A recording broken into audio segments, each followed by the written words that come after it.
Magkakaroon na ba ng World War III? Mga sundalong Chinese sumuko sa Ukraine. Sa gitna ng lumalalang gulo sa pagitan ng Ukraine at Russia, ay may mga bagong pangyayari na lalong nagpapainit sa tensyon, kabilang na ang pagkakadakip sa dalawang Chinese nationals na aktwal na lumalahok sa labanan at ang misteryosong mga drone na bumagsak pero may dalang virus na kayang sirain ang buong sistema ng kalaban. Unti-unti ay nagiging mas malawak at mas komplikado ang digmaan.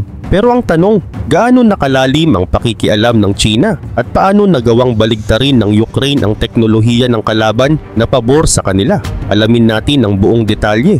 Pero bago tayo magsimula ay baka pwedeng paki-like at subscribe ng video na ito. Malaking tulong at bagay na ito sa aming mga content creators. Maraming salamat po. Kaya naman simulan na natin. Sa harap ng kamera ay halatang-halata ang pagkakaisa ni Vladimir Putin ng Russia at Xi Jinping ng China. Muling nagkita ang dalawa sa Beijing ilang oras bago magbukas ang Winter Olympics. Pero hindi ito basta formal na pag-uusap lang. Ang pagkikita nilang ito ay isang malinaw na mensahe sa buong mundo na sila ay magkaalyado at kapwa tutol sa anumang pagpapalawak ng NATO. Noon ay hinala lang ito ng marami, pero ngayon ay may konkretong ebidensya na. Samantala kumpirmado na ng militar ng Ukraine ang pagkakahuli sa dalawang Chinese nationals. Hindi sila ordinaryong turista o manggagawa. Ayon kay Pangulong Volodymyr Zelensky, nadakip ang dalawang ito sa Donetsk region habang aktwal na lumalahok sa labanan bilang bahagi ng puwersa ng Russia. Na-recover mula sa kanila ang mga ID, bank cards at iba pang personal na gamit na nagpapatunay sa kanilang pagkakakilanlan. Ayon pa kay Zelensky, hindi ito basta dalawang tao lang. May mga ulat na mas marami pa raw na Chinese citizens ang kasali sa mga grupong lumalaban para sa Russia. At ito ngayon nang sinusuri ng aming mga investigador. Dahil dito ay agad nang inatasan ni Zelensky ang kanilang Foreign Affairs Ministry na makipag-ugnayan sa China. Ang tanong ngayon, paano ito sasagutin ng pamahalaan ng China? Sa mga naunang pahayag nila ay sinasabi nilang hindi sila kumakampi sa kahit anong panig sa giyera. Pero kung totoo ngang mga sundalo nila ang nahuli, ay maaaring mabago ang pananaw ng mundo sa tunay nilang posisyon sa digmaan. Sa kasalukuyan ay hawak na ng Security Service of Ukraine ang dalawang nahuling Chinese at patuloy ang masusing investigasyon. Kapag napatunayang sila nga ay bahagi ng Chinese military, ito ay ituturing na malaking pagbabago sa daloy ng giyera. Kasi kung dati ay puro hinala lang ang pagkakasangkot ng China, ngayon ay may nakikitang aktwal na pagkilos na isang bagay na hindi maaaring balewalain. Gayun din naman matagal nang sinasabi ng ilang eksperto na tumutulong ang China sa Russia. Mula sa pagbili ng langis hanggang sa pagpapadala raw ng mga pyesa para sa drones at iba pang gamit sa labanan. Pero kung may mga sundalo na ring mismong nasa lupa ng Ukraine at lumalahok sa gera, ay mas malalim na ang pakikialam nila kesa sa inaakala ng marami. Sa katunayan ay may mga ulat na ilang linggo bago mahuli ang dalawang Chinese ay isang video ang kumalat mula sa silangang bahagi ng Ukraine. Sa video na ito ay makikita ang mga sulat sa pader na gumagamit ng Chinese characters. Ayon sa mga nakakita, malabong gawa ito ng karaniwang tao. Ang mga palatandaan ay tila isinulat ng isang taong may malalim na kaalaman sa wika at may military training. Pinaniniwalaang ito ay isang senyales na may mga sundalong Chinese nang naroon noon pa man. Ayon sa Center of National Resistance, matagal na raw may kasunduan ng Russia at China para sa pagpapadala ng mga sundalong Chinese sa giyera. Hindi dahil sa bayad o pera, kundi para bigyan sila ng aktwal na karanasan sa pakikipaglaban. Ito raw ay paghahanda para sa posibleng mas malawak na labanan sa hinaharap, lalo na kung titingnan ang lumalalang tensyon sa paligid ng Taiwan. Dahil dito ay mas lalong hindi na maaaring balewalain ng Amerika at ng mga kaalyado nito sa Europe ang bagong kaganapang ito. Kung mapapatunayan na formal at opisyal ang pagkakasangkot ng mga sundalong Chinese, ay malinaw na hindi na lang ito simpleng tunggalian ng Ukraine at Russia. Ito na ay unti-unting nagiging banggaan ng malalaking bansa na may kanya-kanyang interes at layunin. Ngunit habang lumalala ang digmaan, ay mas nagiging magulo ang sitwasyon. Dati ay Russia lang ang kinakalaban ng Ukraine. Pero ngayon ay may mga ulat ng tulong mula sa North Korea at ngayon nga ay may aktwal ng nahuling mga mamamayan ng China. At kung hindi kikilos ang mga bansang sumusuporta sa kapayapaan, ay baka tuluyan ng madamay ang mas maraming bansa sa labanan at mapunta ito sa isang mas malawak na digmaan. Ang masaklap pa rito, habang ang ibang bansa ay umaasang matatapos na ang gulo, si Putin ay tila mas nagiging determinado na palalain pa ito. At habang patuloy ang kanyang paghahanap ng suporta mula sa ibang kapangyarihan, ay lalong nagiging mahirap para sa Ukraine ang magpatuloy sa laban. Kung hindi agad kikilos ang iba pang mga bansa, ay maaring dumating ang araw na huli na ang lahat para pigilan ang mas malaking sakuna.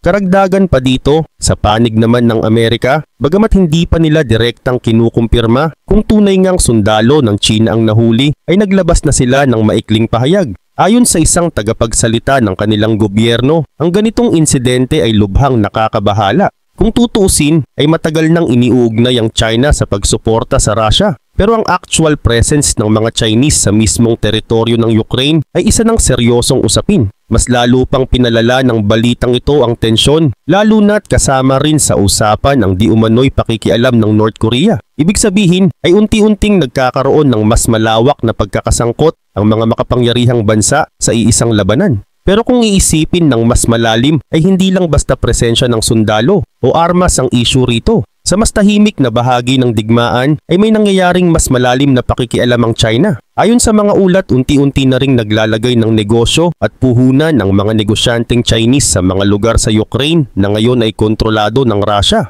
Kabilang sa mga proyektong ito ay mga minahan, mga pabrika at iba pang uri ng negosyo na tila simpleng commercial lamang sa paningin ng ilan. Pero sa totoo lang ay may malawak na epekto sa geopolitics ng rehiyon. Gayun din naman, hindi na bago ang ganitong strategy sa mundo ng digmaan. Sa halip na direktang gumamit ng armas, ay ginagamit ng mga malalaking bansa ang pera, negosyo at impluensya bilang paraan para makuha ang loob ng isang panig at magtanim ng interes sa isang partikular na lugar. Sa kaso ng Ukraine, ang kanilang layunin ay makahikayat ng mga negosyo mula sa Amerika at Europe upang sa oras na muling sumiklab ang gulo ay may dahilan ng mga ito na tumulong. Dahil kung may negosyo kang nakatayo sa isang lugar na nasa panganib, ay natural lang na gagawa ka ng paraan para maprotektahan ito. Ganon din ang ginagawa ng Russia, ngunit ang target nila ay ang China. Kung mas maraming negosyo ang China sa mga teritoryong hawak ngayon ng Russia, ay mas malaki ang posibilidad na mapuwersa ang China na manindigan para sa mga teritoryong yun. Hindi man sa pamamagitan ng armas, kundi sa anyo ng diplomatic support, political statement o technological assistance. Isa itong maingat ngunit mabisang hakbang ng Russia para lalong patibayin ang kanilang alyansa sa Beijing. At habang nagaganap ang mga tahimik na galawan na ito, sa kabilang banda ay pinapakita naman ng Ukraine na hindi sila basta-basta nagpapahuli pagdating sa innovation. Pero ang kanilang bagong sandata ay hindi kagaya ng mga karaniwang missile o bomba. Ang kanilang panibagong strategy ay gumagalaw sa likod ng mga computer screen na isang digital na paraan ng pag-atake na kayang sirain ng sistem ng kalaban nang hindi kinakailangang magpaputok ng kahit isang bala.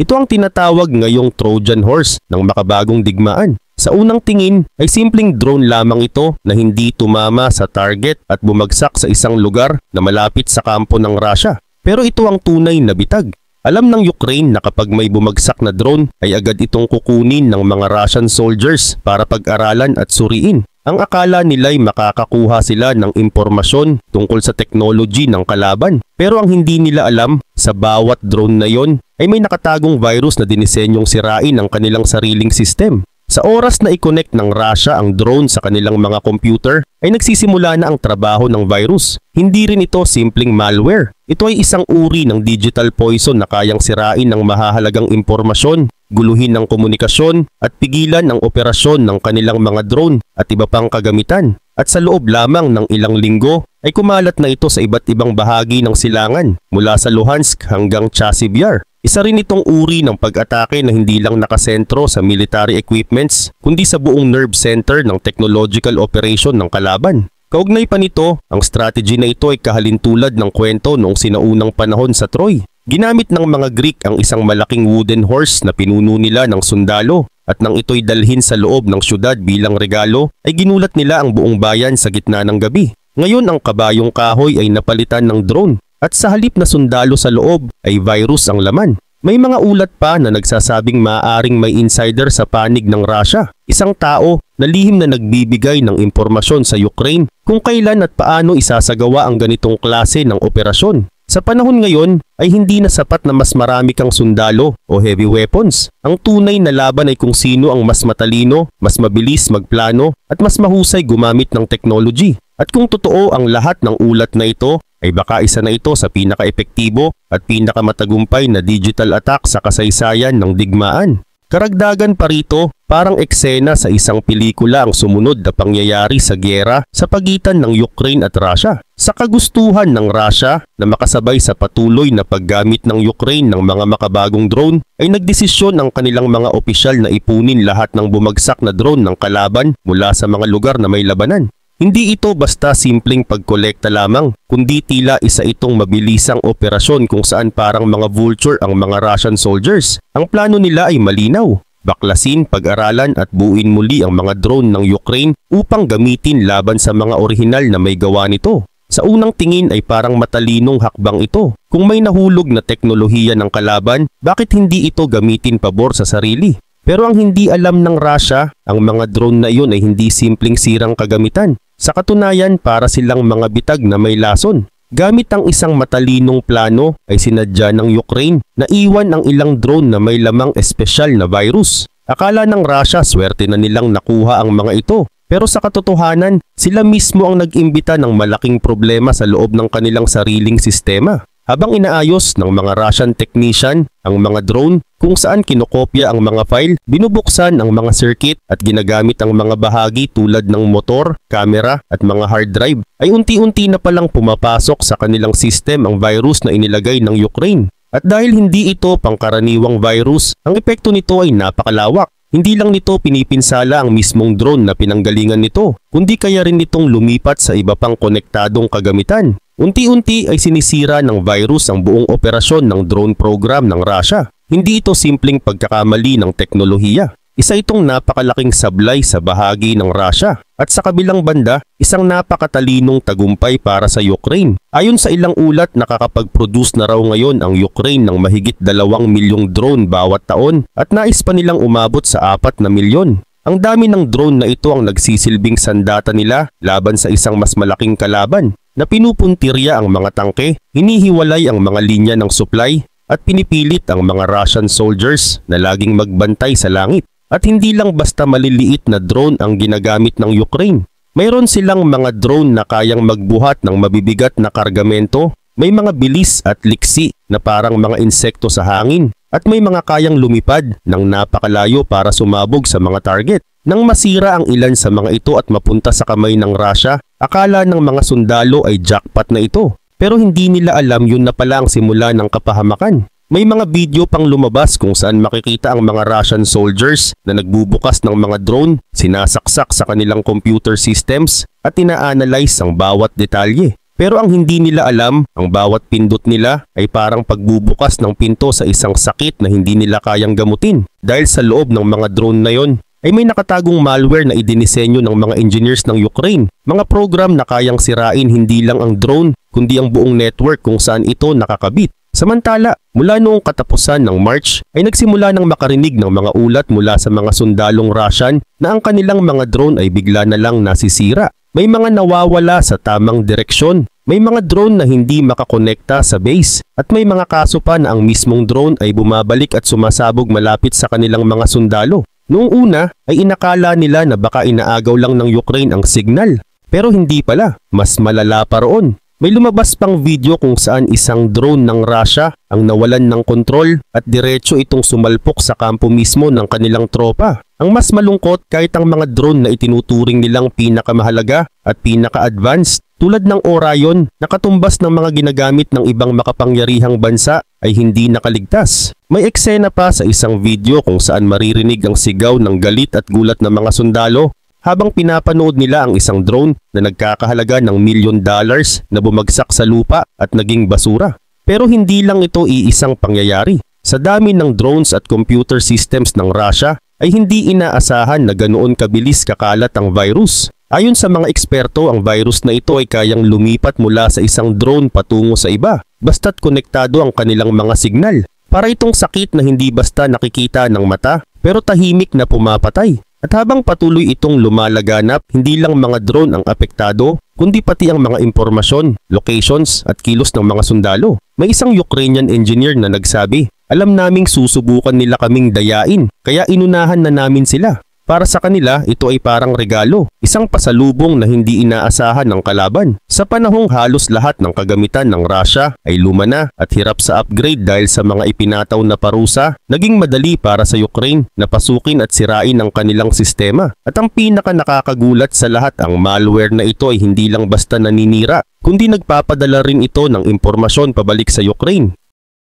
Habang unti-unting bumabagsak ang sistema ng Russia, tahimik na tinatanggap ng Ukraine ang lahat ng datos mula sa locations ng mga drone, signal frequency hanggang sa galaw ng mga operator. Kaya bago pa man mawala ang virus ay naibigay na nito ang lahat ng mahahalagang impormasyon sa kanilang panig. Ganito na ang hitsura ng makabagong digmaan. Hindi na lang ito laban ng mga sundalo sa lupa. Isa na rin itong laban ng talino at teknolohiya. At sa pagkakataong ito, hindi ang bansang may pinakamaraming armas ang nanalo, kundi ang bansang mas mabilis mag-isip, mas matiyaga sa pagpaplano at mas handang gamitin ang utak kaysa dahas. Samantala, hindi ito karaniwang laban kung saan may barilan o pagsabog sa gitna ng labanan. Sa halip, isa itong uri ng tahimik na digmaan, isang laban na hindi naririnig pero napakatindi. Sa halip na armas ang gamitin, ay katalinuhan at teknolohiya ang sandata. Sa digmaang ito, hindi laging ang pinakamalakas ang nananalo, kundi ang pinakatuso, pinakapursigido at pinakamaasahang magplano ng maaga. Habang abala ang Russia sa pagkukumpuni ng mga nasirang drone na nahulog sa teritoryo nila, hindi nila napansin na may ilang drone pala na may dalang lihim. Sa loob ng mga drone na yon ay may mga simpleng programang hindi agad gumagana. Pero sa oras na makatanggap ito ng senyales o tamang oras, ay bigla itong nagigising at nagsisimulang sirain ang mga sistema sa paligid. At ang mga pinakaunang tinamaan ay ang mga drone ng Russia na laging ginagamit tuwing may atake. Karaniwan ang mga drone na ito ang sumusunod sa mga grupo ng sundalo para tumulong sa paghanap ng target, paghulog ng bomba o pagbabantay sa kilos ng kalaban. Pero ngayon bigla na lang silang nawawala sa ere, bumabagsak kung saan-saan at minsan pa nga ay sumasabog kahit wala namang umatake. Lumalaki ang bilang ng mga sundalong napapahamak dahil wala nang sapat na tulong mula sa mga drone. At dahil mabagal at mahirap na ngayon, ang paggawa ng panibagong drone, bawat pagkasira ay isa ng malaking kawalan. Dagdag pa rito, lumalawak din ang epekto ng ganitong uri ng paninira. Nakita ng buong mundo kung paanong ginamit ng Ukraine ang simpleng ideya ng pagtatanggol para makagawa ng isang matalinong paraan ng pag-atake. Ang tawag ng ilan sa ganitong paraan ay malware. Hindi ito umaatake agad. Nag-aabang ito ng tamang panahon at kapag dumating ang pagkakataon ay sisirain nito ang lahat ng mahawakan. Ngunit hindi rin nakaligtas ang ibang drone na galing pa sa ibang bansa at ginagamit ngayon ng Russia. May mga ulat na sinasabi na ang ilan sa mga ito ay bigla na lang lumilihis ng direksyon o sumasabog sa gitna ng biyahe. Lalo na kapag dumaan na ito sa mga base kung saan may nakapasok na virus. May drone pa na sinasabing bumalik sa pinanggalingan nito at halos masira ang lugar kung saan ito pinapatakbo. Imbes na makatulong sa laban, sila pa ang nagdadala ng panganib sa sarili nilang mga sundalo. Dahil dito ay hindi na nakakagulat kung bakit bigla na lang nagmadali ang Russia na ayusin ang kanilang sistema. Mabilis nilang pinalitan ng mga ginagamit nilang program, naglagay ng mga panangga laban sa virus, at sinubukang linisin ang lahat ng konektadong gamit. Pero paano mo nga ba lilinisin ang isang kalaban na marunong magtago? Paano mo mahahanap ang isang virus na hindi mo alam kung kailan kikilos? At paano mo ipagtatanggol ang sarili mo kung ang kalaban ay nagkukubli sa loob ng mga bagay na akala mo ay iyon na? Sa kabilang banda, hindi rin tumitigil ang mga eksperto sa Ukraine. Araw-araw ay gumagawa sila ng panibagong version ng virus. At tuwing may drone silang ginagamit na nahuhulog sa kalaban, ay iniiwan nila ito ng panibagong bitag. Habang ang Russia ay abala sa pagkukumpuni at pag-aaral ng mga drone, ang Ukraine naman ay abala sa pagsugod sa kinabukasan, kung saan mas mabilis, mas matalino at mas handa. Hindi na ito simpleng giyera ng mga baril at bomba. Isa na itong kompetisyon ng utak, ng diskarte at ng bilis sa pag-isip. At sa ngayon malinaw na mas nakakalamang ang Ukraine. Lumalawak ang posibilidad na sa mga susunod na buwan ay hindi na lang mga simpleng drone ang maaapektuhan. Pwedeng pati na rin ang mga sentro ng komunikasyon, mga utos mula sa taas, at mga mahahalagang defense facilities ay maabot ng virus. Kapag dumating ang oras na yon, mas lalawak ang galaw ng mga sundalong Ukrainian at mas mahihirapan ng Russia. Ito ang ebidensya na ang tunay na lakas ay hindi palaging nakikita sa laki ng sundalo o bilang ng kagamitan. Minsan, ang katalinuhan at tiyaga ang pinakamakapangyarihang sandata. Ang pinakatinik na diskarte ng Ukraine ay hindi lang para pabagsakin ang mga drone. Ito ay para guluhin ang buong plano ng kalaban, babain ng moral at bigyan ng sapat na oras ang sarili nilang bansa para makapag-imbak ng mas maraming kagamitan. Ang layunin nila ngayong taon ay makagawa ng 4 na milyong drone.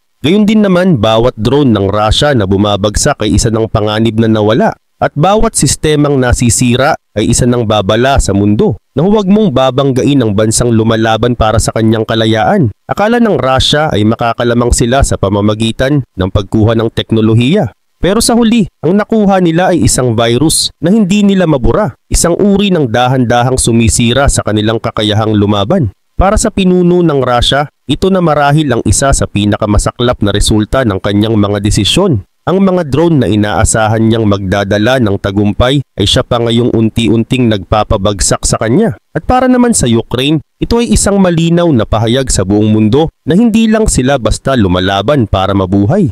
Ginagamit nila ang talino, tiyaga at pagiging maparaan para ipaglaban ang kanilang kinabukasan.